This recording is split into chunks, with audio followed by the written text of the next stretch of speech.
Estar. Muy bien. Buenas noches. Entonces, comencemos. Estoy compartiendo en pantalla la presentación de hoy. Nuestro tema de hoy son los títulos de crédito, o continuando viendo con este tema general, vamos a hablar específicamente del pago y de otros aspectos de los títulos de crédito. Nuestra agenda de hoy es hacer una contextualización. Ya saben, siempre viene aquí un ejercicio de brainstorming que pues diseño para efectos de poder pues tener como ese antecedente de qué vamos a hablar y bueno, ir entendiendo el tema. El pago de los títulos de crédito va a ser el primer apartado que veremos. Les decía, pues títulos, operaciones de crédito, algunas cuestiones generales. Explicaré las próximas actividades, abriremos un espacio de resolución de dudas y estaremos cerrando nuestra sesión de hoy. Pero antes de empezar, les comparto que a partir de hoy y hasta antes del 22 de agosto estará disponible la opinión estudiantil. Como saben, pues es la evaluación que ustedes hacen respecto a los docentes. Yo les agradeceré mucho que participen en ella porque a mí me es de mucha utilidad conocer pues las áreas de oportunidad. Siempre hay algo que mejorar y pues todo es en beneficio de la comunidad universitaria. Entonces, ojalá me puedan apoyar en contestarla. En la sección de anuncios de nuestra materia van a encontrar este slide y ahí aparece el código QR. Le dan ingresar a él y ahí los remite a la evaluación docente. Entonces, bueno, recuerden, estará disponible hasta el 22 de agosto para que lo consideren.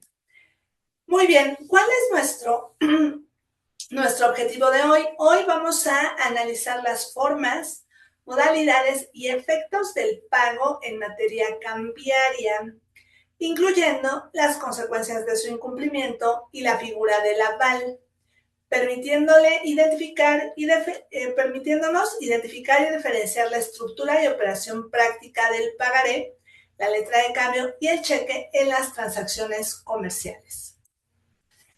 Y bueno, aquí pues más que nada, ya saben, es como ciertas cuestiones que nos pueden suceder en la vida cotidiana para que veamos pues cómo es que estos conocimientos que estamos adquiriendo se pueden llegar a utilizar.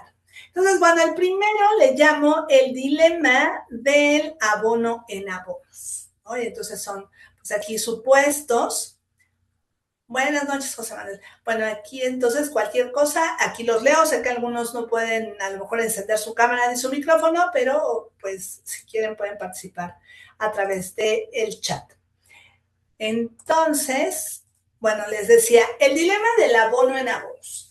Imaginen que un deudor llega con 5,000 pesos para abonar a un pagaré de 20,000, o sea, su deuda era de 20,000, tiene un pagaré suscrito por 20,000 pesos, que vence hoy, 3 de agosto del 2026. El acreedor se niega a recibirlo, diciendo que quiere el pago completo o que no le recibe nada. ¿Tendrá derecho el acreedor a rechazar un pago parcial en derecho mercantil? Ahorita vamos a ver por qué sí, por qué no, pero que es indispensable conocer. Aquí sería cuestión de, y vamos a verlo, que pues no puede negarse a recibirlo. Sin embargo, tenemos que tener en cuenta que entonces será necesario que se abone esa cantidad y se vaya anotando al reverso del pagaré, pues esta cantidad da cuenta. ¿Para qué? Para que toda la ejecución del título de crédito ya no considere esos 5,000 pesos que está abonando. Ahorita vamos a ver fundamentos. Después es otro que titulo la fecha de caducidad en un cheque. Imaginen que encuentran en un cajón un cheque que les firmaron hace 6 meses. Su cuenta tiene saldo y el negocio sigue abierto. El banco está obligado a pagárselos si van hoy a la ventanilla. ¿Qué pasa con los derechos del dinero? A ver, ¿qué opinan ahí? Un cheque que ya hace 6 meses les firmaron y entonces, ¿qué pasará? ¿Tendrá que pagar o no? ¿Hay derechos del dinero? Es un título de crédito, hemos visto las características y podemos decir que pues siempre, ¿no? Es dinero ahí que tenemos que hacer efectivo. Emanuel, ¿querías comentar algo? Adelante. Según yo sí, ¿no? Sí está vigente, a menos que sea posfechado y sea después de los 6 meses la fecha de salvo buen cobro, pues sí. Así es. Entonces, ¿por qué? Porque hay plazos, ¿no? Legales estrictos. Pero, ¿qué pasa? Generalmente hay 15 días naturales por prescripción de ley que se van a cobrar en la misma plaza. Si se presenta posterior, el banco sí lo va a pagar, tal como Emanuel nos comenta, si el librador tiene fondos suficientes, ¿no? Ahí el ejemplo dice que sí hay, entonces en cualquier momento efectivamente lo puede cobrar. Y si no se ha revocado esa orden de pago, que es el supuesto, ¿no? A mí me dan el cheque, lo guardo 6 meses y luego ahí lo tengo, ¿no? Entonces, lo único que tiene que hacer es que él lo tiene que cobrar. No le puede servir como parte de aval ni nada de eso. O sea, no se lo puede, más bien no lo puede endosar a otra persona. Esa es la única requisito que tenemos que cumplir. Muy bien, Emanuel.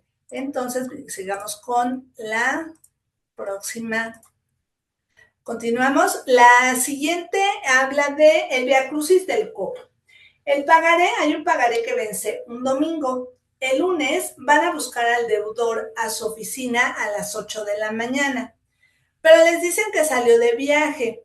¿A partir de qué momento exacto se considera que el deudor está en mora? Y recuerden, pues, al ser un pagaré, tiene intereses moratorios. Entonces, en este supuesto, pues vamos a ver que el aval es una garantía personal. Esta va a reforzar el cumplimiento del título, pero el avalista se obliga con el deudor principal. Pero en este caso, no hay términos de gracia en materia mercantil. La mora se ocasiona de manera automática al día siguiente de que vence el título de crédito. Entonces, si ese título, hablando de este pagaré, fue presentado para su pago en el lugar y forma legales, si venció el domingo, el día de presentación legal va a ser el día hábil siguiente. Entonces, en este caso, venció el domingo, tenemos hasta el lunes para que la mora inicie el martes al día siguiente del vencimiento. Entonces, siempre recuerden esta regla: si vence en día inhábil, se recorre todo al día del siguiente. Entonces, todavía se recorrería hasta el día martes esta parte de poder hacerlo, pues que no me cobren los intereses, porque al final de cuentas, pues estoy acudiendo a tiempo con toda esta cuestión del cobro. Eso es muy importante tenerlo, porque luego ya ven que pasa mucho con los términos legales en cuestión de días hábiles o naturales y demás. El último, el pagaré olvidado en el escritorio. El deudor les transfiere electrónicamente el total de la deuda y te pide un recibo por WhatsApp. Tú le dices que sí, pero te quedas con el pagaré físico guardado. Meses después, vendes el pagaré a un tercero. ¿Puede este tercero cobrarle al nuevo deudor aunque ya te haya pagado a ti? ¿Qué opinan? ¿Podrá o no? Pues yo creo que no, porque ya hay un comprobante que ampara el pago. Ya hay un comprobante que ampara el pago, pero que te hizo a ti. Pero ¿qué pasa? Ahí, como tú te quedaste con el pagaré, tú se lo entregas a una persona distinta y no le vas a decir que ya te lo pagaron. Entonces, recuerden que dentro de las características de los títulos de crédito existe la incorporación y la literalidad. Entonces, el derecho está implícito en el documento. Por eso es muy importante que cuando cubramos una deuda, que fuéramos nosotros el deudor, y le estamos pagando, cubriendo la cantidad del pagaré, recuperemos ese documento cuanto antes, porque si no, ahí se queda, sigue vigente y entonces atendiendo a esa incorporación y literalidad, va a poder, se le pueden cobrar otra vez. Siempre es importante, ya pagué, bueno, regrésame el pagaré, porque si no se queda ahí, pues en el limbo, como se dice comúnmente, y nos pueden volver a cobrar incluso la totalidad del pagaré porque no tenemos ese comprobante físico. ¿Cuál es el comprobante en materia de títulos de crédito más eficiente que voy a tener para acreditar un pago? Justo el pagaré, que ya me lo regresan y obviamente romperlo o de alguna manera ahí ponerle alguna línea. Lo ideal es romperlo, pues ya no tiene caso conservarlo y mucho menos dejarlo en manos del acreedor, porque imagínense que tenga un desorden y entonces ahí va el pagaré que suscribimos, no lo recuperamos y en su desorden, es más, quien lleva, o a lo mejor ni siquiera tiene un desorden, a lo mejor quien llevaba el control de los documentos fallece, renuncia, ya no está ahí, y ahí queda el pagaré, y pues la familia que va a decir si es alguien particular, pues yo no sé si le pagaste, tú dices que le pagaste, pero mira, aquí tenía su pagaré. Si es una empresa, pues ya renunció la persona que lleva la administración de los títulos de crédito, pero pues ya no trabaja aquí y aquí lo dejó. Eso quiere decir que no pagaste. Hay formas de acreditar el pago, sí, pero con el acreedor directo, pero si él ya lo entrega a un tercero, pues él no va a saber ni se va a poner a investigar, ¿no? Probablemente lo puedas aclarar, pero entonces lo ideal es siempre pedir la devolución del pagaré. Con esto garantizamos y podemos acreditar de una manera directa, sin ningún problema, que ya se cubrió esa cantidad. Entonces, bueno, veíamos aquí recordando un poquito, si nos queda claro, perdón, no tiene ninguna duda, ¿todo bien? Muy bien, gracias. Entonces, recordando un poco, decíamos que hay formas de extinguir las obligaciones de pago, que en este caso de los títulos de crédito es a las que nos referimos, y veíamos que era pues el pago, la dación en pago. El pago es la forma de extinguir las obligaciones por excelencia, ¿no? O sea, es ya cumplo directamente con la obligación y ahí se extingue. Que entrego la cantidad que pactamos, ¿no? A lo mejor no en parcialidades como en el ejemplo que ponemos al inicio, pero ahí es en donde ya entregando la cantidad pactada, pues se da ese cumplimiento directo. Hay otro que se llama dación en pago, que aquí es, pues doy algo, en lugar del dinero, doy algo en especie que tenga ese costo y entonces ahí se extingue la obligación. La novación, pues aquí hay una sustitución de la obligación. Aquí a lo mejor el ejemplo principal es, hay un adeudo de dinero, no vamos a pagar el dinero, voy a entregar una mercancía, ¿no? Esto se usa mucho en los actos de comercio. Entre comerciantes, no te voy a pagar lo que te debo, pero tengo esta mercancía. La compensación también, aquí habla de, obligaciones recíprocas, cuando cliente y proveedor, acreedor, deudor, tienen la misma deuda, entonces solo se hace esta parte de ver cómo compensamos, a lo mejor hasta hay una diferencia ahí entre una y otra cosa, pero se puede ver cómo hacemos ese intercambio y pues justo esa compensación de deudas. La confusión aquí es cuando el acreedor y el deudor recaen en la misma persona. Aquí pues lo más común es el heredero, que tiene una doble calidad, ¿no? Alguien lo nombran heredero de una masa testamentaria en un juicio sucesorio testamentario, o sea, hay testamento de voluntad ahí pues establecida de la persona que falleció, pero al mismo tiempo pues acuérdense que no solo se heredan los bienes, sino también las deudas. Entonces ahí a lo mejor yo soy el heredero, pero la persona que falleció y me nombró como heredero, pues era mi deudor. Entonces ahí hay dos calidades, ¿no? Era deudor, ahora, o yo era el acreedor de la persona que falleció, entonces soy acreedor y heredero al mismo tiempo.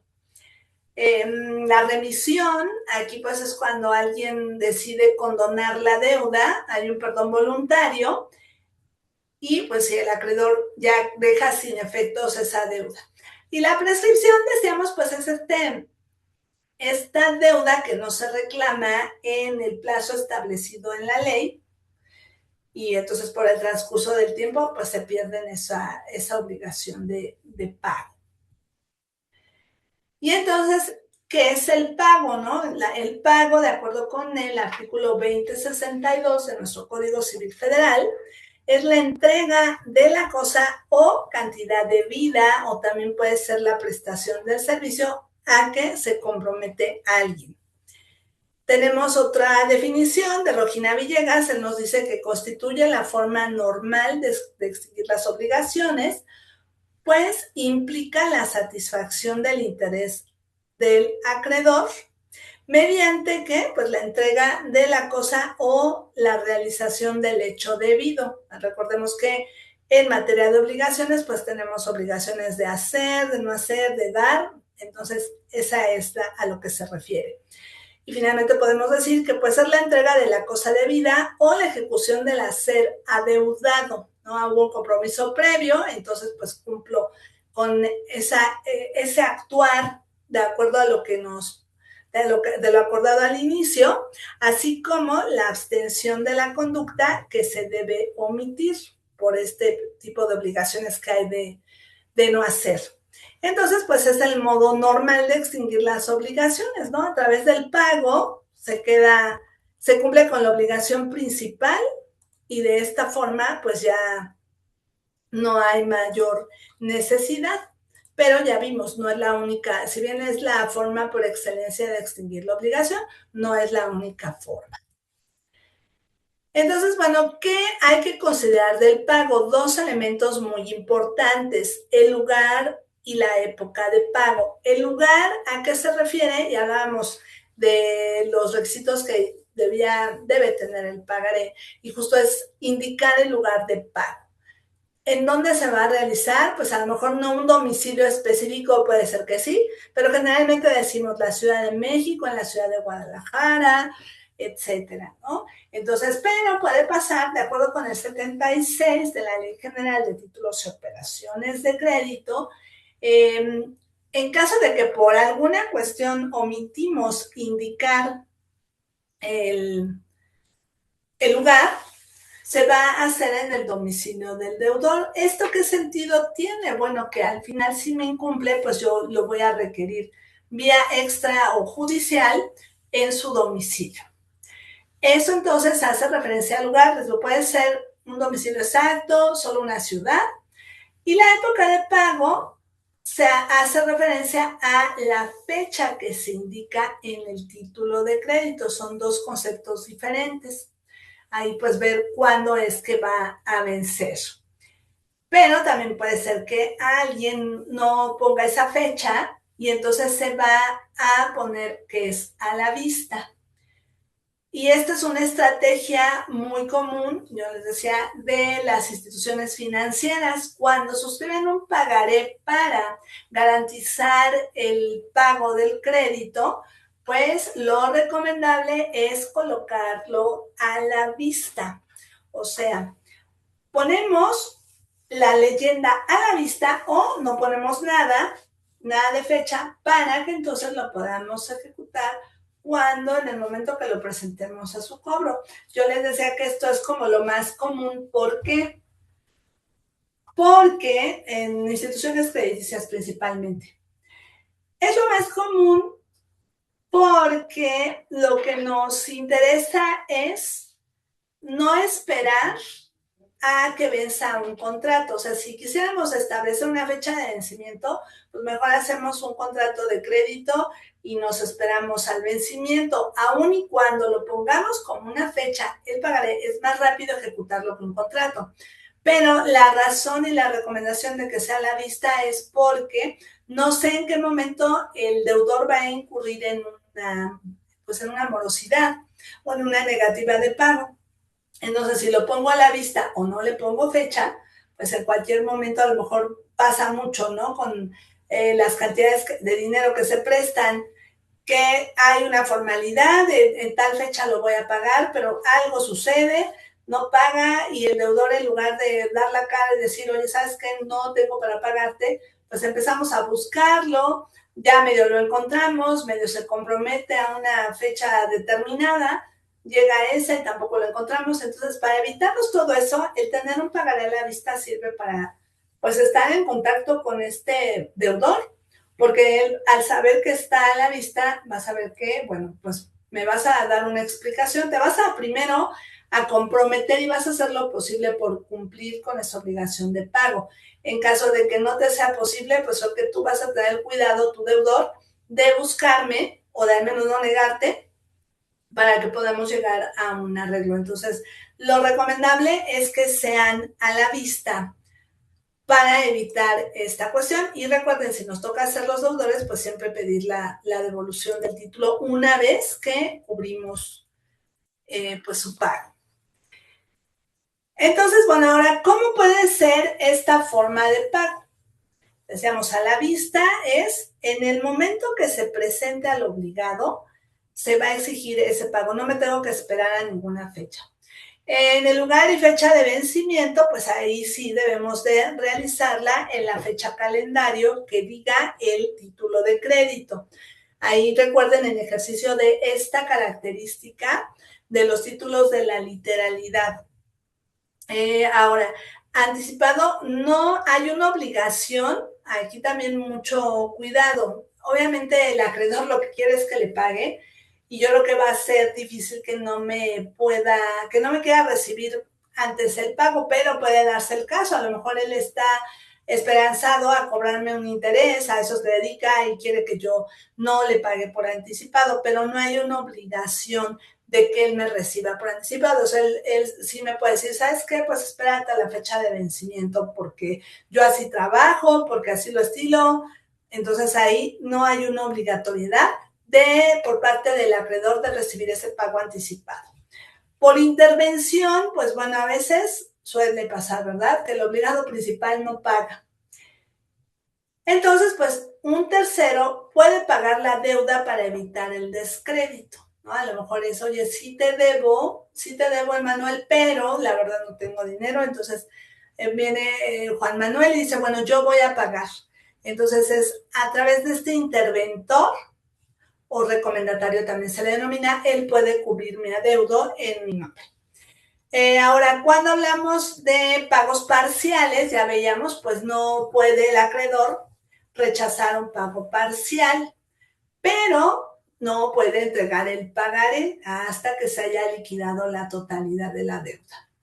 Ahora, con los medios electrónicos, pues existen ya este reconocimiento de los títulos de crédito que se emiten y se pagan a través de los sistemas de información y esta tecnología tan en boga que está hoy, que ya lo usamos para todo. Y aquí pues se usa algo que es la firma electrónica avanzada. Pues esta es personal intransferible. Se pide que, hay de varios tipos, se pide que sea de las de mayor seguridad, tipo la del SAT. ¿Para qué? Para que al ser personal intransferible no haya el argumento de, pues no, yo no firmé y desconozco, porque acuérdense que las firmas electrónicas pues son códigos, están codificadas y ahí sí, pues, ¿quién tiene la administración de esas firmas? Pues justo los titulares. Ahora, ¿qué pasa cuando no hay un pago oportuno? ¿No? Se puede hacer cualquiera de las siguientes acciones. Una es el protesto. Se puede hacer una acción cambiaria también. También se puede hacer uso de esta responsabilidad de los obligados solidarios. También pues se le puede cobrar intereses moratorios y gastos, y así como el pago por intervención. Cuando hablamos del protesto del título, hay un título de crédito, llegó la fecha de vencimiento, no era a la vista, era algún documento que sí tenía vencimiento, no se pagó. En este momento puede el acreedor acudir ante un notario público ¿Para qué? Para dejar esa constancia de incumplimiento. ¿Para qué le va a servir este protesto? Para que en su momento, si se va a algún juicio ejecutivo mercantil, pues ahí esté ese antecedente de que claro que te fui a buscar, te fui a cobrar. Entonces, ahí vemos que este pedatario público nos puede ayudar justo a reunir toda la evidencia necesaria para acreditar que el pago sí se solicitó. En cuanto a las acciones cambiarias, decimos que el tenedor adquiere el derecho a excitar acciones contra los obligados. ¿Quiénes son los obligados? Pues tenemos al aval, bueno, es el segundo término, primero es el deudor principal y el aval. Entonces, bueno, es una acción directa contra quien suscribió el título o sus avales. Y hay algo que se llama la acción de regreso contra el librador, endosantes y sus avalistas. Entonces, de alguna u otra manera, sí tenemos a través de estas acciones cambiarias, no se reducen a hacerlas efectivas únicamente con el deudor principal. Recuerden que el aval es un obligado solidario, le llamamos aval en materia de títulos de crédito, es obligado solidario cuando hablamos de un contrato. Pero la función de un aval y de un obligado solidario es exactamente la misma, es responder en caso de que el deudor principal no cumpla su obligación de pago. Entonces, este obligado solidario, si hablamos de un contrato, este aval, si hablamos de un título de crédito, tiene esa obligación de responder solidariamente con en lugar del deudor. En cuanto a la responsabilidad solidaria de los obligados, ahí recuerden, ¿quién firma el pagaré? Pues quien se está obligando a pagar la cantidad que dice ahí, pero va a firmar también su aval. Entonces, todos los que estén ahí firmados, por eso es muy importante que decían, ¿no? Hace mucho tiempo, cuando me tocó estudiar en la universidad, decían, pues es que entonces ten cuidado en dónde pones tu firma, ¿no? Porque en donde lo pongas en un hoja en blanco y al otro lado le pongas la mención de pagaré y se haga todo un pagaré, entonces sí te lo pueden exigir. Así de delicado es, pues, cuidar esta parte de en donde imprimimos las firmas, ¿no? ¿Por qué? Porque al momento en que esté ahí, igual hasta 10 firmas ponemos, el número de firmas que aparezcan ahí en un título de crédito denominado pagaré, que es con el que más tenemos familiaridad, si no dicen qué calidad estás firmando y no tienes por qué firmar, pues fácilmente te pueden configurar ahí como aval. Entonces, mucho cuidado con en dónde estamos firmando. Los intereses moratorios y gastos, pues aquí es el deudor si tiene una cantidad que le prestaron, suscribe el pagaré para garantizar ese pago, pero pues tiene la obligación de pagar los intereses moratorios que se ocasionen de acuerdo con lo que establezca el título, así como los gastos del protesto. ¿Por qué? Porque este protesto notarial del que hablábamos en la primera columna no es gratis, ¿no? A veces es pues ¿cómo es que vamos a hacer el protesto notarial? A través de una fe de hechos, de repente, entonces hay que ir, imagínense que el notario paga por hora, ¿no? Y pone a correr su relojito a partir de que sale de su oficina. Entonces ahí también, pues tiene que pagar esta parte del protesto y cualquier costo que se origine derivado de ese incumplimiento de pago que él hizo. El pago por intervención, que le llaman por honor, es cuando, decíamos, una persona paga en lugar de otra persona.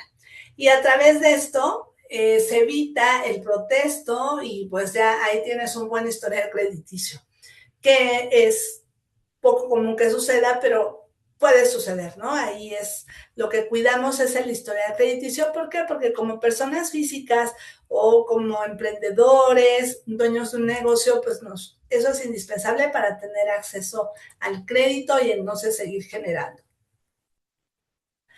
Y el aval, llegamos a esta figura, ¿no?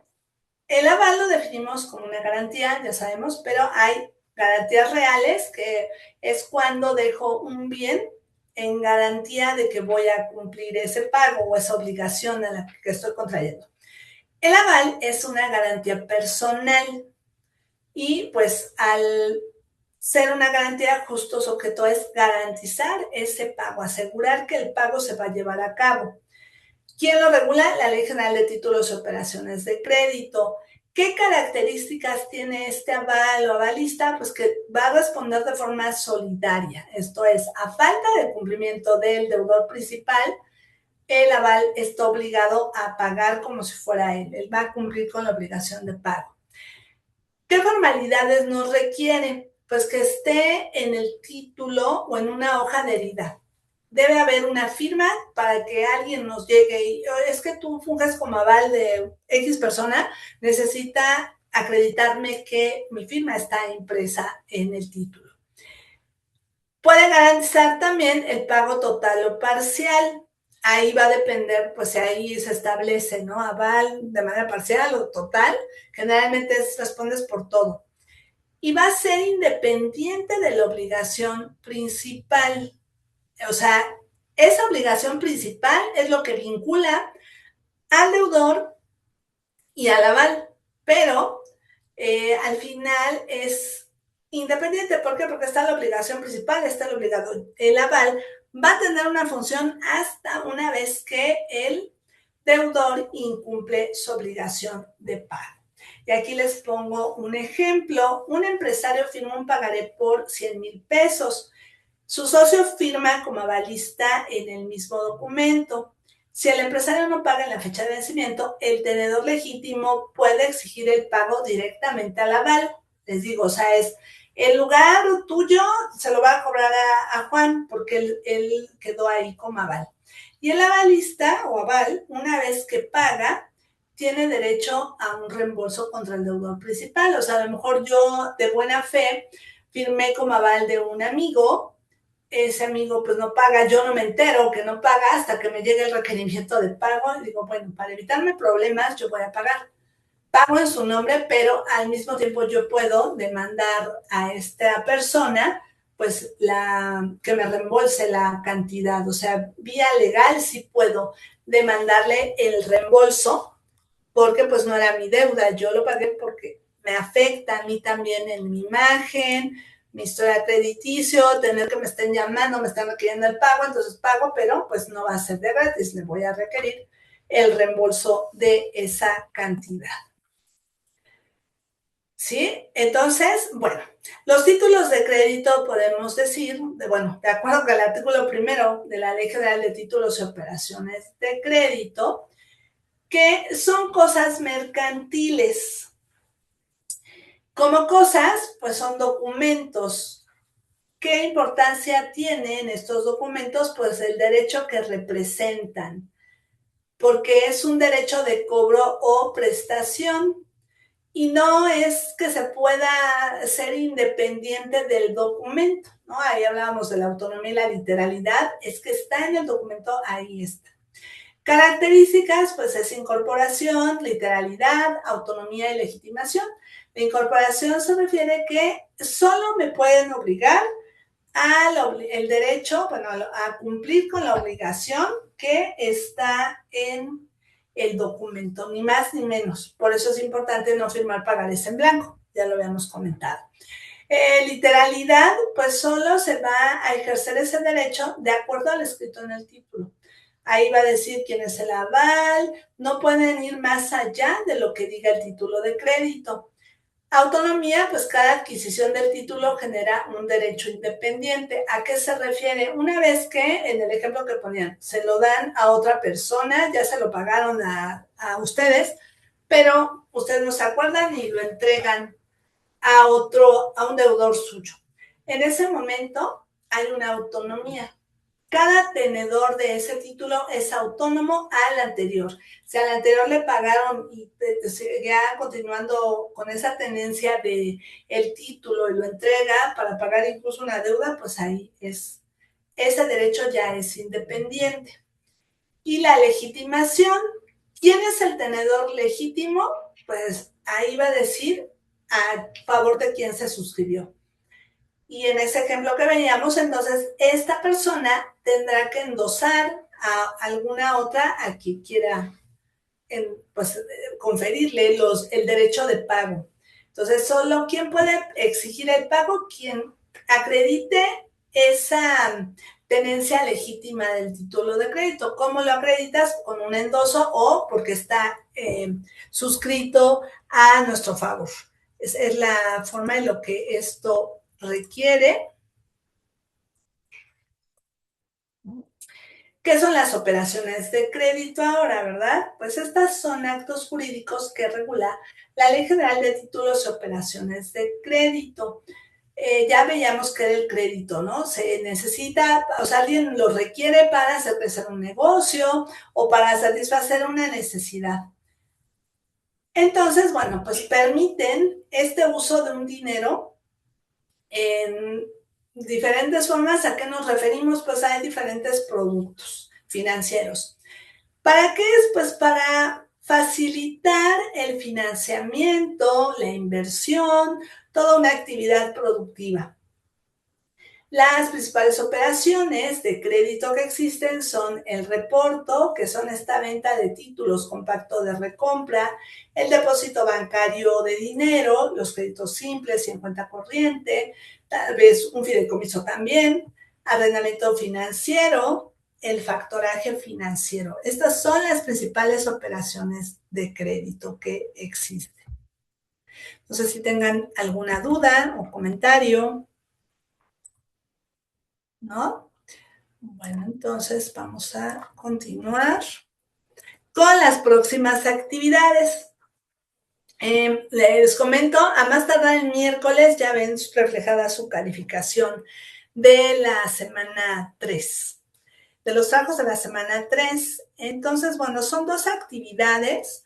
La actividad 5 consta de un foro de discusión, se realiza de forma individual, tiene el valor de 1 punto. Y la actividad 6 es el proyecto integrador etapa 2. Esta se desarrolla en equipo, tiene el valor de 1.5. La fecha de vencimiento de ambas es el 10 de agosto. Voy a compartirles la pantalla de la plataforma para poder explicarles, bueno, para que podamos dar lectura a las actividades que vamos a realizar, que deseamos ser las 5 y las 6. En la unidad 4 viene la actividad 5, habla de un foro de discusión. Dice, con base en el contenido de la unidad, ingresa al foro de discusión y comporte tu opinión respecto. Explica por qué solicitar un aval en la suscripción de un título de crédito representa más ventajas que desventajas. Explica los efectos de la forma actual de procesar un título de crédito en cuanto a su emisión, si la facilita o la hace más compleja, y si la forma en la que actualmente se protesta un título de crédito podría ser diferente, cómo y sus repercusiones. Entonces, aquí, muy importante en los foros, creo que ya está más que claro, pero siempre hay que explicarlo. Es en 3 momentos su participación. El inicio es en donde ustedes responden estos planteamientos. Después, en el desarrollo, en esta etapa, tienen que comentar por lo menos las aportaciones de 2 de sus compañeros. Y al final, después de que hacen estos 2 pasos anteriores, van a publicar una conclusión. Aquí, como saben, siempre viene el enlace para poder ver la rúbrica, ¿no? Que es lo que nos va a pedir este foro. Aquí viene cuánto vale cada aspecto. Obviamente también lo que cuenta mucho y viene aquí incluido en estos cuadritos es el hecho de que estén los 3 momentos, ¿no? De repente no están los 3 momentos y ahí es en donde no se puede hacer, no se puede, pues solo se califica o sea, así como una calificación muy pequeña porque no tenemos los demás aspectos que requiere la rúbrica. Y luego nos vamos a la unidad 5 para dar lectura a la etapa 2 del proyecto integrador. Entonces, bueno, en la etapa 1 hicieron un informe, ¿no? De acuerdo con el título de crédito firmado a partir del préstamo solicitado a préstamo simple banco. Había ahí un caso, planteado un caso de estudio.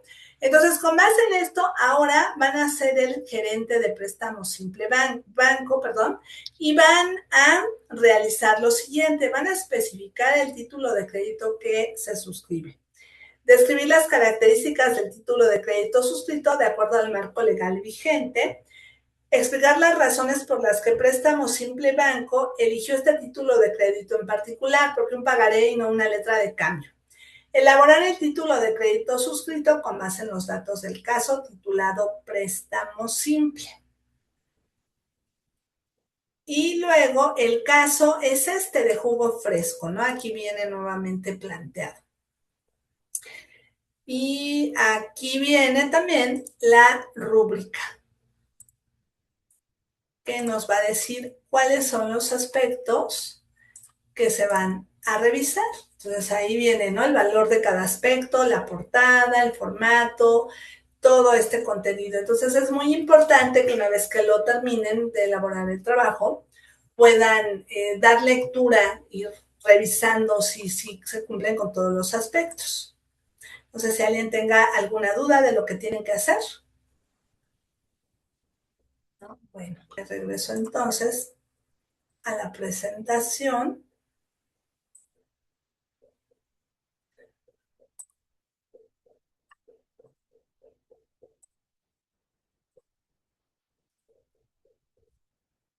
Entonces, ¿qué podemos concluir?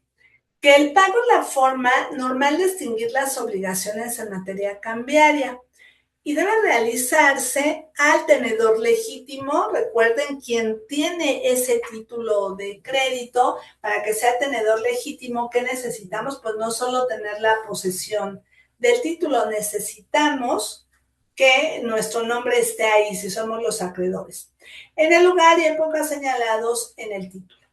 La certeza del pago garantiza la confianza en la circulación de los títulos de crédito, fortaleciendo la seguridad jurídica en las operaciones mercantiles.